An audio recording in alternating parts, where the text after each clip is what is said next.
Saint Vitalian played a crucial role in fostering unity between Rome and Constantinople, working towards reconciliation with Emperor Constans II and the Eastern Church.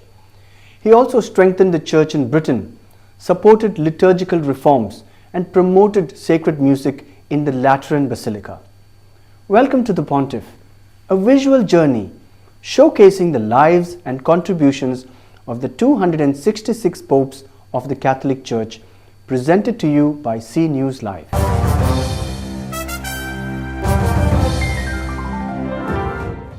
Pope Vitalian was elected as the successor of Pope Eugene I and the 76th Pope of the Holy Church on July the 30th, AD 657, at a time when the problems raised by the heresy of monothelitism remained unresolved.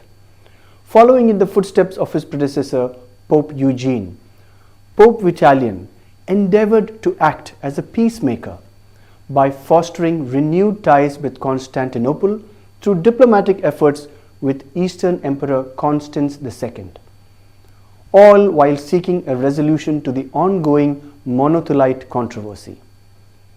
In recognition of his papacy, the emperor formally affirmed his position as the head of the Church and presented him with an exquisite codex of the Gospels, adorned with rare gems and encased in golden trappings.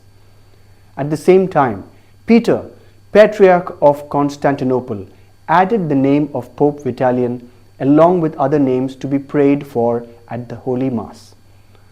After Pope Honorius I, Pope Vitalian was the first pope to be so prayed for.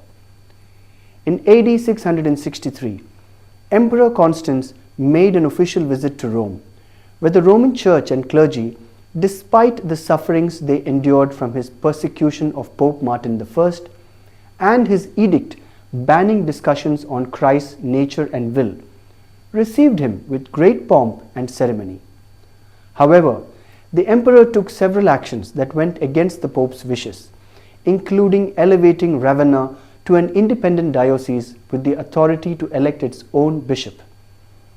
Additionally, he decreed that any bishop elected in Ravenna would require royal approval for their appointment to be considered valid. After the assassination of Emperor Constans II, his son Constantine IV ascended the throne with the support of Pope Vitalian, who endorsed him as the new emperor of the Roman Empire. In gratitude, Emperor Constantine IV rescinded his father's royal proclamation, the Typos, and granted the Pope full authority to teach the Church's official doctrine, affirming that Christ possessed both divine and human natures, as well as divine and human wills. When Patriarch John IV issued documents deemed unorthodox, the emperor rejected them. In response, Patriarch Theodore attempted to remove the Pope's name from the Mass, but Constantine IV intervened and prevented the action. Pope Vitalian played a crucial role in strengthening Church relationships with England, particularly during the Synod of Whitby, where Northumbrian overlord King Oswy, in consultation with the Patriarch, accepted the Easter dates observed by the Pope. To further support the king's education, Pope Vitalian appointed the highly intelligent and scholarly Theodore of Tarsus as his tutor in both Latin and Greek.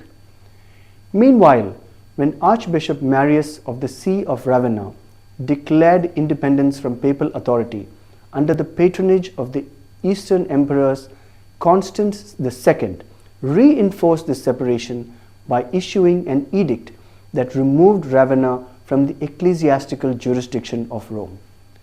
Pope Vitalian established a music school in the Lateran Basilica to foster Byzantine music and to train church music ministers. Pope Vitalian, who courageously led the Church and paved the way for unity in the Church, passed away on January the 22nd, AD 672. His mortal remains were laid to rest in St. Peter's Basilica. Please subscribe to our channel and like our videos. Join us next time to learn about the next Pontiff. Until then, this is Saji Verghese signing off for C News Live.